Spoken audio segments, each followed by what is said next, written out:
MIT technology review Pakistan के news studio में खुशामदीद। मैं हूं आपका मेज़बान GM Shah. News round up का आगाज़ करते हैं। बुलेटिन के आगाज़ में आपको बताते हैं कि जायदाद की खरीदो फरोख्त पर मबनी पाकिस्तानी वेबसाइट ज़मीन.com एक मरतबा फिर बैनुल-अक़वामी मंडी में पाकिस्तानी जायदाद को पेश करेगी। ये website Dubai world trade centre में 14 और 15 सितंबर को एक तकरीब का इनेकाद करेगी। इस वेबसाइट के CEO ज़ीशान अली खान का कहना है कि दुबई वर्ल्ड ट्रेड सेंटर में इस तकरीब का इनेकाद होना पाकिस्तान के लिए बाइस फ़ख्र है। और अब आपको बताते हैं कि माहिरीन घड़ी की तरह पहनने वाला स्मार्टफोन तैयार कर रहे हैं। ये फ़ोन के तौर पर इस्तेमाल होने के साथ साथ म्यूज़िक, सेल्फ़ी और की जाने वाली वर्जिश को भी ट्रैक करने के काबिल होगी।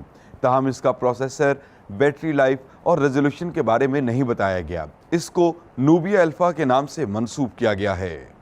और अब बुलेटिन के आखिर में आपको बताते हैं कि अमरीकी माहिरीन ने नया एनर्जी ड्रिंक तैयार किया है। इसकी सबसे ख़ास बात यह है कि ये शुगर फ्री है और इसमें 20 ग्राम वे प्रोटीन की मकदार को शामिल किया गया है। इसके साथ साथ इसमें कैलोरीज की कुल तादाद 80 है। कंपनी का कहना है कि यह अपनी तर्ज का दुनिया का पहला ड्रिंक है। इसको फिजीक के नाम से मंसूब किया गया है। इसके साथ ही MIT टेक्नोलॉजी रिव्यू पाकिस्तान के न्यूज़ स्टूडियो से अपने मेज़बान GM शाह को इजाज़त दीजिए। अल्लाह निगहबान।